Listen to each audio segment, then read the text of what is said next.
அமெரிக்காவை துளியும் மதிக்காத பெஞ்சமின் நெத்தன்யாகு, ஒரு இன்ச்சு கூட நகர முடியாது. அமெரிக்காவை துளியும் மதிக்காத பெஞ்சமின் நெத்தன்யாகு, ஒரு இன்ச்சு கூட நகர முடியாது. மீண்டும் போர் வருமா? அமெரிக்கா ஈரான் அமைதி பேச்சுவார்த்தை ஒப்பந்தத்தில் மிகப்பெரிய பிரச்சனையாக இருப்பது இஸ்ரேல். இந்த போரில் இஸ்ரேலுக்கு ஈரானின் வலிமையை மொத்தமாக குறைக்க வேண்டும்.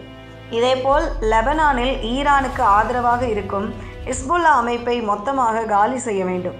இதற்காக லெபனான் தலைநகர் பெய்ரூட் வரையில் இஸ்ரேல் தாக்குதல் நடத்தி வருகிறது. இந்த அமைதி பேச்சுவார்த்தையின் மூலம் இரண்டுமே நடக்காது என்பதால் இஸ்ரேல் தொடர்ந்து முரண்டு பிடித்து வருகிறது.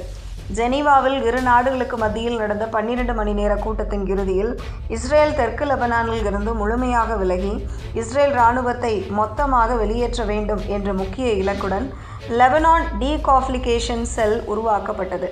இந்த நிலையில் இதற்கு பதிலடி கொடுக்கும் விதமாக இஸ்ரேல் பிரதமர் பெஞ்சமின் நெத்தன்யாகு தெற்கு லெபனானில் இருந்து இஸ்ரேல் இராணுவம் வெளியேறாது என திட்டவட்டமாக அறிவித்துள்ளார்.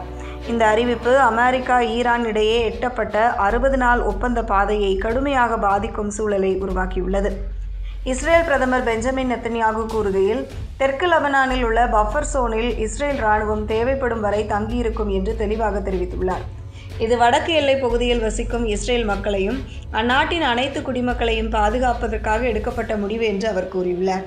மேலும் ஈரான் அணு ஆயுதங்களை தயாரிக்க அனுமதிக்க மாட்டோம் என்றும் அதற்கு தேவையான அனைத்து நடவடிக்கைகளையும் எடுப்போம் என்றும் நெத்தன்யாகு உறுதியளித்துள்ளார். இஸ்ரேல் உருவாக்கியுள்ள இந்த பாதுகாப்பு மண்டலம் சுமார் 602 சதுர கிலோமீட்டர் பரப்பளவில் உள்ளது. இது லெபனான் நாட்டின் மொத்த நிலப்பரப்பில் சுமார் 6% அளவுக்கு இருப்பதாக தெரிவிக்கப்பட்டுள்ளது. இந்த பகுதியை இஸ்ரேல் தனது கட்டுப்பாட்டில் வைத்திருப்பதன் மூலம் ஈரான் ஆதரவு படைகள் இஸ்ரேலின் வடக்கு எல்லையை நோக்கி நகர்வதை தடுக்கும் என இஸ்ரேல் தரப்பு விளக்கம் அளித்துள்ளது. ஈரான் தெற்கு லெபனானில் இருந்து இஸ்ரேல் முழுமையாக விலக வேண்டும் என்று வலியுறுத்தி வரும் நிலையில் நெத்தன்யாகுவின் இந்த அறிவிப்பு அமெரிக்கா ஈரான் இடையே எட்டப்பட்ட 60 நாள் ஒப்பந்த ரோட் மேப் தொடங்குவதற்கு முன்னரே தடை ஏற்படுத்தி விடுமோ என்ற கேள்வியை எழுப்பியுள்ளது.